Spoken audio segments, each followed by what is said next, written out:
Nous sommes tous voyageurs sur cette terre. En voilà une vérité fondamentale. Pas besoin d'avoir une sagesse ancestrale ou son baptême de l'air pour savoir que la vie n'est qu'une escale, un vulgaire courant d'air. Tout n'est que temporaire, vous le demanderez à votre grand-père.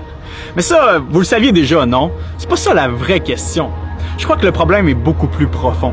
C'est que connaissant notre petitesse et nos limitations, on ne supporte quand même pas l'idée qu'un jour tout devra s'arrêter. Comme le dit le grand Tony Stark, toute mort est prématurée. C'est contre-intuitif. On a l'impression que tout va toujours continuer. Le sentiment qu'on sera toujours en vie, que rien va pouvoir nous stopper. On courtise l'éternité. On veut vivre à perpétuité. Arrêtez l'horloge de tourner. S'il vous plaît, donnez-moi une crème qui m'empêchera de rider et des muscles qui vont jamais s'atrophier. On soupire après cet endroit paisible où rien viendrait à s'user. On imagine ce lieu où tout serait parfait, bien ordonné, tout le monde serait heureux. On souhaiterait que nos amis partent jamais pour qu'on puisse toujours être avec eux. Le désir d'un éternel chez-soi nous est profondément ancré. Il me semble pourtant que la réalité autour de nous est très différente et beaucoup plus souffrante.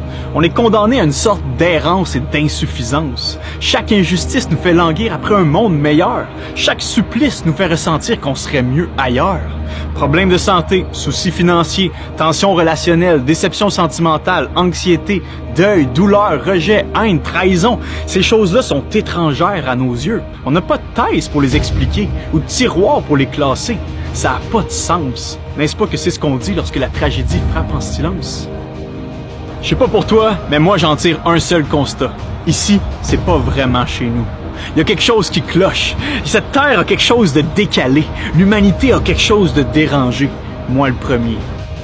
Depuis que nos premiers parents se sont rebellés contre leur créateur et ont été chassés de ce magnifique jardin, on est très très loin de la maison. Le monde a changé, oui, mais on a aussi changé de monde. D'une terre paisible et pacifique, on est passé à un champ rude et parfois chaotique.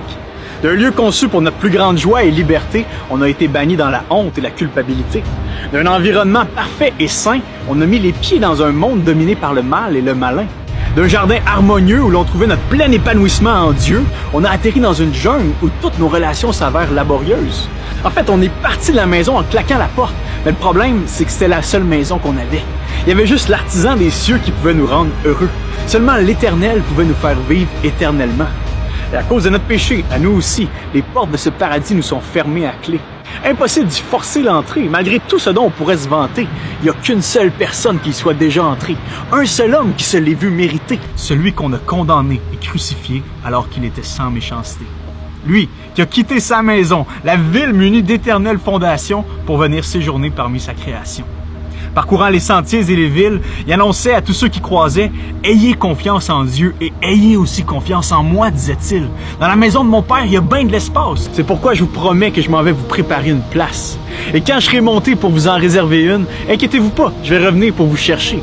De cette façon-là, vous serez avec moi et moi avec vous. » Ah, puis pour le chemin à emprunter d'ici là, vous le connaissez déjà. Ben non, a répondu un des 12 disciples, on le sait pas le chemin pour te suivre. C'est quoi le trajet pour aller au ciel? Et Jésus de leur répondre, le chemin, c'est moi.